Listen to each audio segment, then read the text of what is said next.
On screen, Cillian Murphy has built a career out of playing men who are dangerous to know, gangsters who welcome death, scientists who unlock the end of the world, villains who study fear for a living. Off-screen, the man behind those eyes has spent nearly 30 years quietly protecting one thing above every award and every headline: a marriage that started in a rock club in Cork before anyone knew his name. This is the story of how Cillian Murphy became one of the most respected actors alive without ever losing the one relationship that made all of it bearable. Long before Thomas Shelby or Oppenheimer, Cillian Murphy was the frontman of a scrappy Cork rock band, the kind of teenage project that felt like everything at the time and led nowhere in particular. It was around that same period, in the mid-1990s, that he met a young art student named Yvonne McGuinness at one of his band's shows.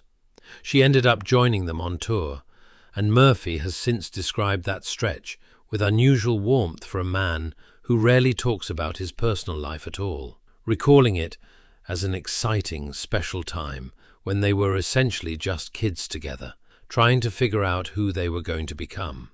Neither of them could have known that the band would quietly dissolve, while the relationship they'd stumbled into kept going for the next 3 decades. Murphy's actual break came not from music, but from a play. In 1996, at 20 years old, he stepped into a tiny storage room-sized Cork theatre to perform in Disco Pigs, a raw, violent, deeply physical two-hander about teenage obsession, sharing the stage with an actress he'd stay close to for decades afterward. It was his first professional job, and he said he has enormous affection for that character precisely because it was the very first thing he ever got paid to do as an actor. The theatre itself doubled as an unintentional acting class. A fire escape door sat just off the stage, and drunk patrons from the pub next door would routinely stumble against it mid-performance, forcing the young cast to absorb whatever chaotic energy leaked into the room and fold it straight into the scene rather than break character. He's called that kind of unpredictability part of what makes live theatre such a thrillingly dangerous undertaking, since at any given moment the whole thing could simply collapse, and he loved that risk rather than fearing it. He never trained formally beyond that. He simply discovered, almost by accident, that he'd always felt entirely comfortable in front of an audience, without nerves, in a way that felt natural and thrilling rather than terrifying. That comfort is what eventually pulled him out of law school and into a career that would take him from a tiny theatre with a fire escape door rattling behind the set to the stage of the Dolby Theatre in Los Angeles. For most of the years in between, Yvonne McGuinness was there, mostly unseen by the public and entirely by design. The couple married in 2004, choosing to hold the ceremony at her father's vineyard in France, rather than anywhere near a camera. By then, Murphy's career was accelerating fast, but the two of them made a deliberate choice that would define the rest of his public life. They simply weren't going to perform their marriage for anyone. He has no social media presence at all. She posts almost exclusively about her own art practice, rarely including so much as a family photo. It's a strikingly disciplined kind of privacy for two people living inside an industry built on exposure, and it appears to have been entirely intentional from the start. Their first son, Malachi, was born in 2005, followed by their second, Aaron, in 2007, both while the family was based in London, so Murphy could stay close to film and television work. He's spoken about how grounding it was to have Yvonne nearby, even during the busiest professional stretches, recalling one period filming The Wind That Shakes the Barley in the hills near his parents' home in Cork, while she was pregnant with their first child, a memory he's described with real tenderness as a fantastic, almost charmed convergence of family and work happening in the same small patch of Irish countryside, running through the West Cork hills all day, shooting a period drama, then going home each night to his own childhood house, his own parents, and a wife carrying their first son. But London eventually started to wear on him in a different way. By his own account, he began to feel the particular unease of wondering whether that was simply going to be it for the rest of his life, a comfortable but faintly hollow existence in a city that wasn't really his. Then in 2015, the family made the decision to move back to Dublin, settling in the coastal suburb of Monkstown, partly so their sons could grow up around family, and partly, as Murphy has bluntly put it, because he and Yvonne wanted their boys to actually sound Irish rather than drift into the posh English accents they'd started picking up. He's joked about how quickly it worked, noting with some amusement how fast Malachi and Aaron's voices reshaped themselves once they were back among their cousins and grandparents, drifting within a single year into what he's fondly called a slightly rakish west of Ireland lilt.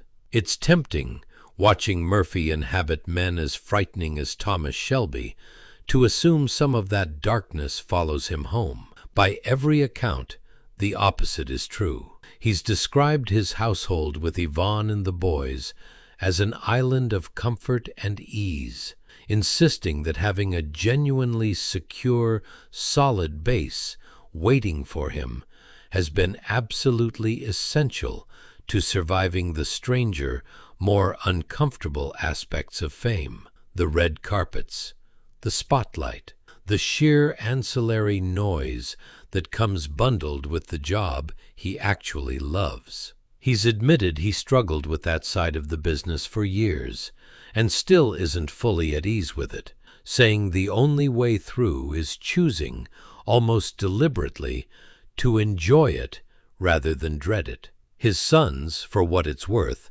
are entirely unimpressed by any of it. He's said plainly that they don't do anything resembling a special dad's movie night at home. They like some of what he does, but their honest verdict on his filmography, delivered the way only teenagers can deliver it, is that all of his films are simply really intense.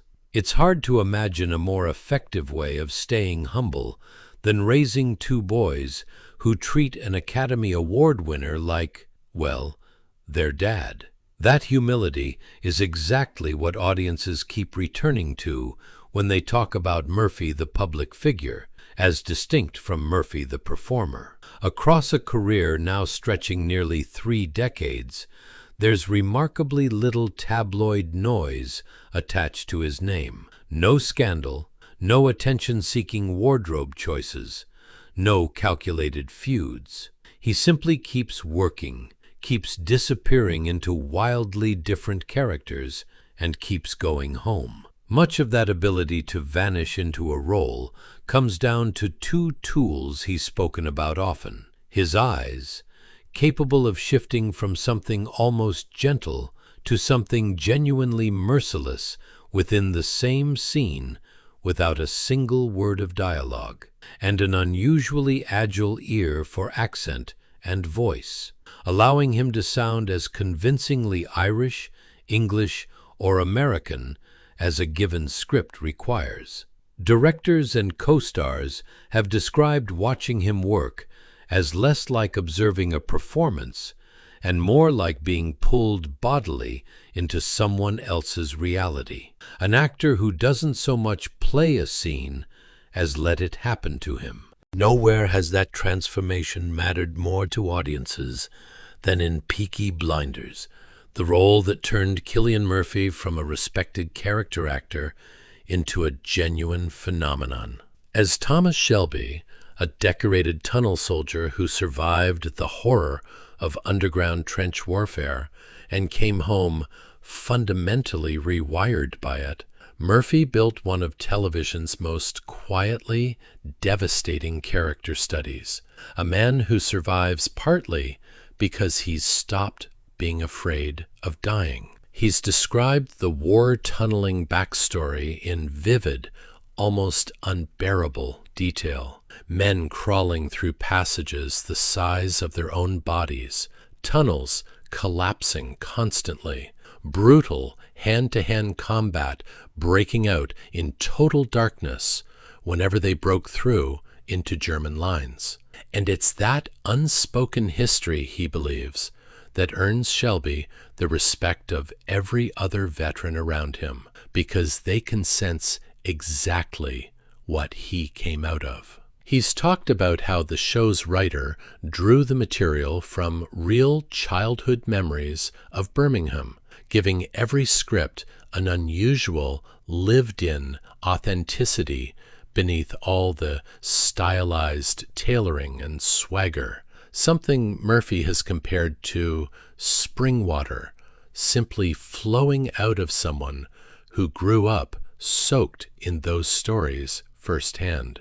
One scene in particular, where Shelby is buried alive by an executioner's noose and somehow survives it, remains the one fans bring up to him more than any other.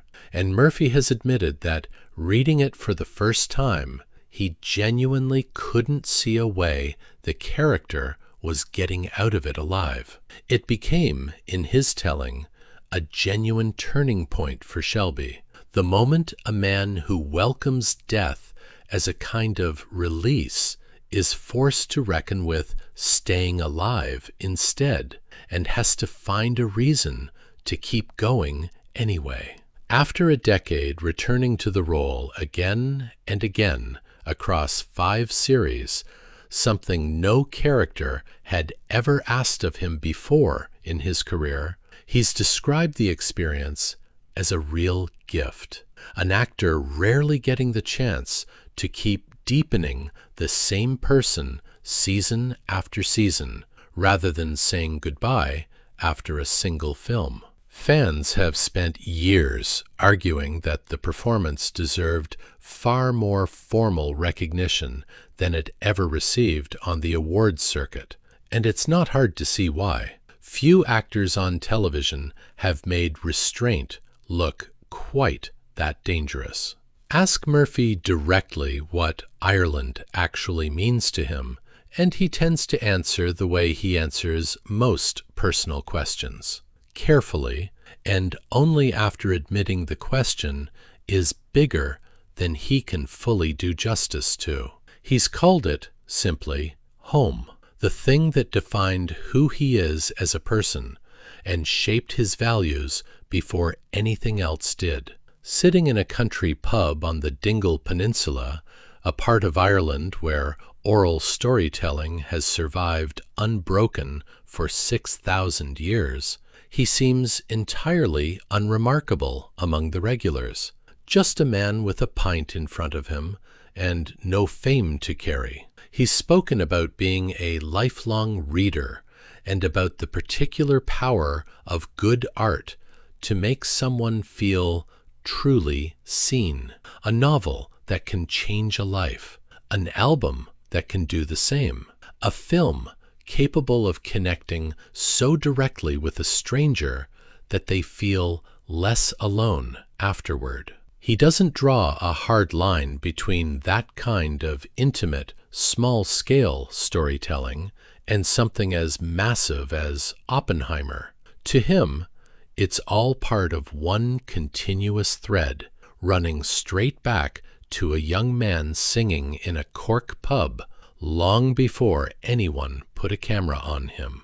That same grounded sense of self is presumably why he's never been especially comfortable with the label so many people try to attach to him. Asked point blank whether he considers himself an actor or a movie star, Murphy has pushed back, gently but firmly, saying he supposes he could be both, but that movie star has always felt like a term other people use, not one he'd ever choose for himself. It's a small, telling distinction from a man who has spent nearly 30 years choosing precisely which parts of his life get to be public, and deciding again and again that his marriage isn't one of them. Then came the role that finally matched Peaky Blinders in scale, if not in years. J. Robert Oppenheimer, the physicist who built the bomb and then spent the rest of his life unable to fully live with what he'd built. Christopher Nolan sent Murphy the script printed in red ink so it couldn't be photocopied, and Murphy committed to playing the part before he'd even read a single page, a level of trust built over 6 previous collaborations that had, in his words, simply never once let him down. What followed was 6 months of total physical transformation, 28 pounds lost to sculpt Oppenheimer's gaunt, haunted silhouette, hours spent walking the same stretch of beach near his home, absorbing the physicist's own lectures until the knowledge sat somewhere below conscious thought, ready to surface on instinct rather than plan. He's described that instinct as the single most powerful tool any actor has, insisting nothing should ever be fully predetermined, that a performance should feel like being buffeted by wind and emotion rather than executed to a blueprint. The role finally earned him the Academy Award, and when he stood on that stage in March of 2024, the first Irish-born actor ever to win Best Actor, the 2 people he named before anyone else, ahead of directors and producers and every fellow nominee, were Yvonne McGuinness, whom he called his partner in life and art, and their 2 sons, watching from the audience.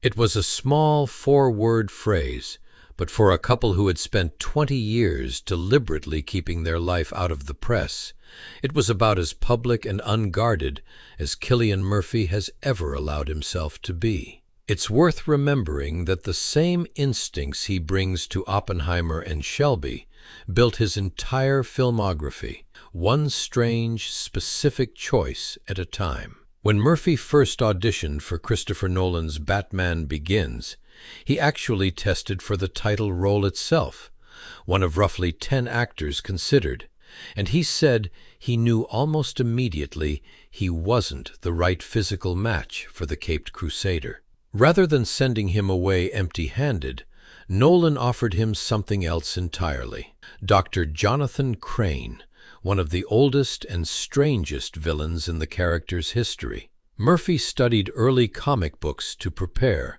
and turned Scarecrow into something genuinely unsettling, an outwardly reasonable, even charming psychiatrist who simply happens to weaponize fear for a living. He said the role let him be broader and more playful than almost anything else he's done, and he's joked that there was a running gag on set that the character simply refuses to die, since Nolan kept finding reasons to bring him back across all 3 films, including one now famous scene shot in total secrecy, where Murphy insisted on reading only his own pages so he could later watch the finished film without already knowing how the larger story unfolded. In 28 Days Later, made on the fly with domestic digital cameras during the empty pre-dawn streets of London, waking before 4 in the morning to shoot in the fleeting minutes before the city woke up around them,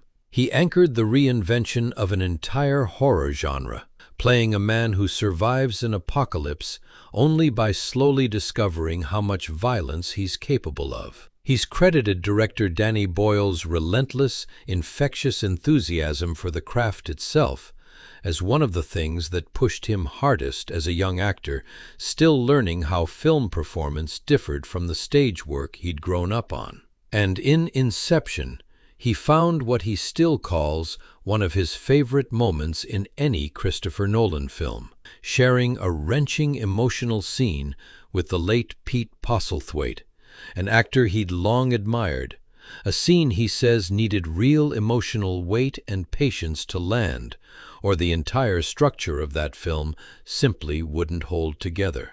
Every one of those performances, wildly different from the last, was built by the same man who goes home afterward to a wife who never watches him from a red carpet if she can help it, and two sons who couldn't care less how many statues are sitting on the shelf. That, in the end, is the quieter story hiding underneath all the acclaim. Cillian Murphy has spent 30 years handing over pieces of himself to some of the darkest characters modern cinema has produced.